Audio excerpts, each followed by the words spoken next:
There is something more supernatural on the drawing board at CERN than what is being admitted. Even Adam Barker of Tech Bubble wrote of CERN a while back that with the LHC, CERN are expecting to find other dimensions and open portals to these dimensions. If you have the image of Stargate in your head right now, you're spot on. That's what he said. Now, prophecy in numerous parts of the Bible refer to a coming day when portals will be opened and spiritual entities are going to pass through and come to the earth.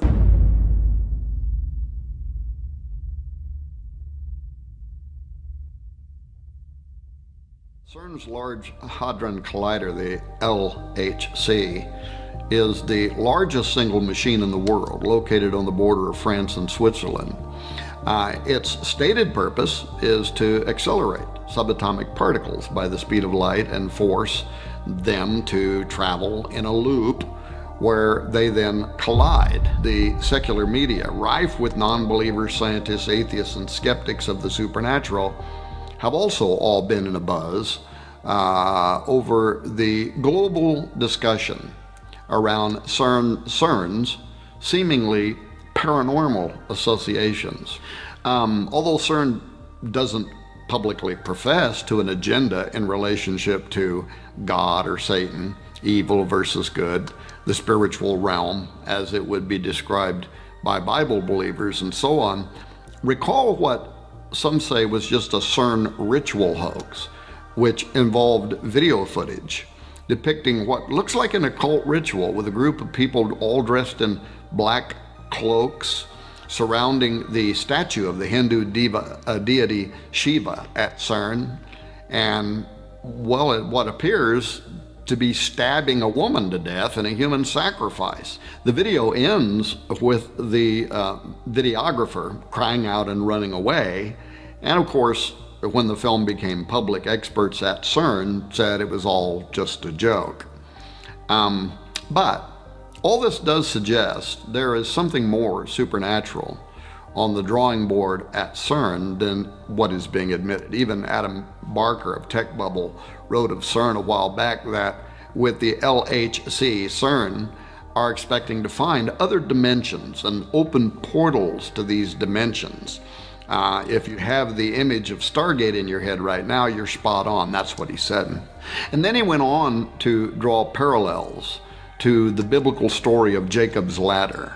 Perhaps you remember the dream that the patriarch Jacob had as he was fleeing his brother Esau. Jacob leaves Beersheba, he's on his way to Haran, and he comes to a certain place and he stays there that night because the sun had set. Taking one of the stones of the place, he puts it under his head, he lays down that place to go to sleep. And as he dreams, it says, behold, there was a ladder set up on the earth, and the top of it reached to heaven. And behold, the angels of God were ascending and descending on it. Then Jacob wakes up from his sleep and he says, surely the Lord is in this place, and I did not know it. And he was afraid. And he says, how awesome is this place? This is none other than the house of God, and this is the gate of heaven, Genesis 28. Now this ladder described in the first book of the Bible describes something like a portal from heaven to earth through which God's angels, interdimensional and spiritual beings from another reality, were traveling. When Jacob wakes up, he refers to the location as a gate, much like today's trendy terms gateway or Stargate. One of CERN's goals is to recreate Jacob's ladder, according to Barker, and to reopen a portal that is said to have existed between Earth, Mars, Venus, and Saturn when the planets were in alignment many years ago. But whether Jacob's ladder really existed, he says, CERN are pretty sure that other dimensions do, and they're making it their goal to ensure that they open the portal for their use. Who knows? Now, Sergio Bertolucci, who is the official director for research and scientific computing at CERN, he was asked a while back about this extra-dimensional doorway by the Register, which is a London and New York operated science and technology journal. And he didn't hesitate with an enlightening response. He said, yes, out of this door might come something, or we might send something through it. And that sounds eerily similar to what Jesus said in John 1:51, when he said, truly, truly, I say unto you, you will see heaven opened and the angels of God ascending and descending on the Son of Man.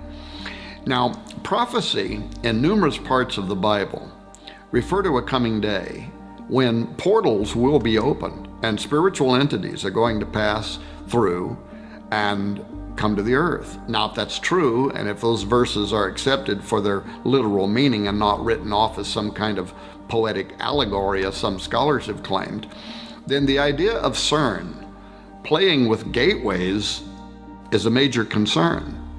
And if, as CERN claims, they're only out to explore space-time, matter, particles, and the origin of our known universe and planets from exclusively a scientific or Darwinian-related perspective, if their agenda is unrelated to Bible prophecy entirely, then what is it with all this mystical symbolism that they knowingly are associating themselves with?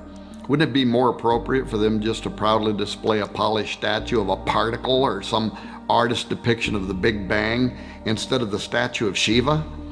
So for those who have not yet heard about this controversial piece of art that CERN proudly exhibits between buildings 39 and 40 near the main building of their operation, it stands as really the most visible and celebrated imagery behind their work. Shiva.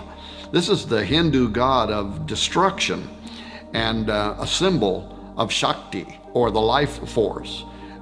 He is known very well as the destroyer. And in fact, in 2004, the government of India, which has had a long-standing friendship with leaders behind the CERN project even before the completion of the Large Hadron Collider, they gifted CERN with this bronze work of an art depicting Shiva as Nataraja, the lord or sometimes king of the dance. This dance that Shiva performs in the sculpture is the one that provides the source of the creation cycle in Hindu mythology, the preservation of all life in existence and the termination of all life in existence. The Rudra Tandava is a dance that especially displays Shiva's sadistic personality as he rains down the ultimate destruction upon a weary planet. Now, from the unveiling of this Nataraja on CERN grounds, controversy has been launched from all sides, including irreligious groups, with questions as to CERN's motive in its exhibition. So far, CERN's response has just most often pointed to the notion that the statue was simply a gift to an international and multicultural scientific institution, and they show it there on their property as an act of gratitude. But if pure appreciation were the only contributing factor, the implications behind the symbolism might continue to disturb some, but it's likely that the issue would at least be dropped by many irreligious groups that could find within themselves to accept the motive that's being put forward by CERN.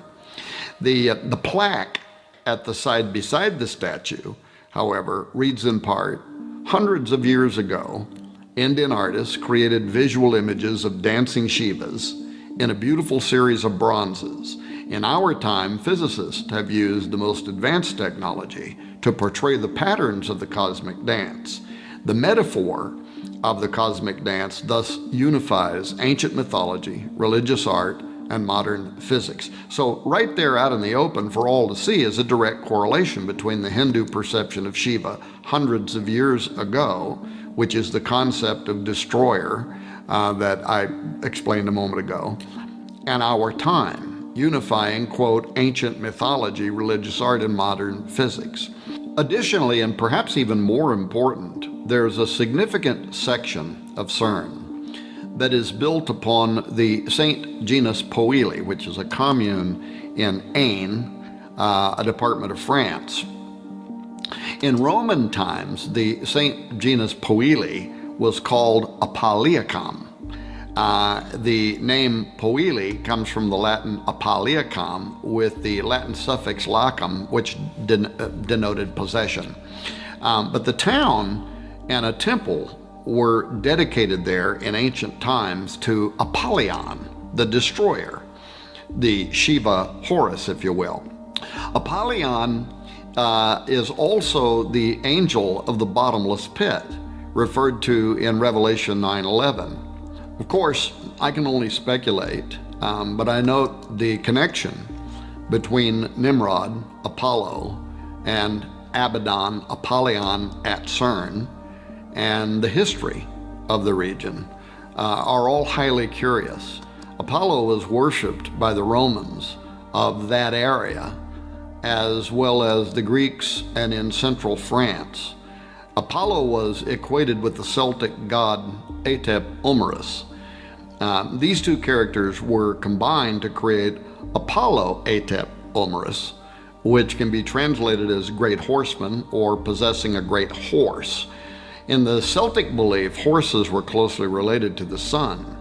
The interesting thing to note is the connection between this idea of Apollo being associated with horses in France, where part of the LHC and CERN resides, and what the book of Revelation states about Abaddon, where it says, "And the shapes of the locusts were like unto horses prepared unto battle, and on their heads were as it were crowns like gold, and their faces were as the faces of men, and they had a king over them, which is the angel of the bottomless pit, whose name in the Hebrew tongue is Abaddon, but in the Greek tongue hath his name Apollyon." End quote.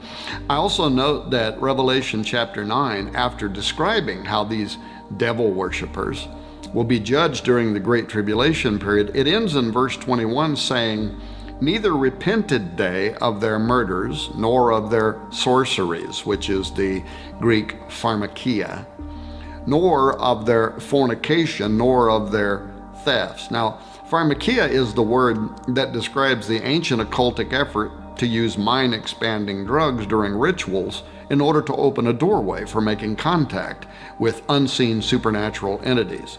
So, given these descriptions, is it possible that CERN will have something to do with the opening of the bottomless pit described in Revelation 9?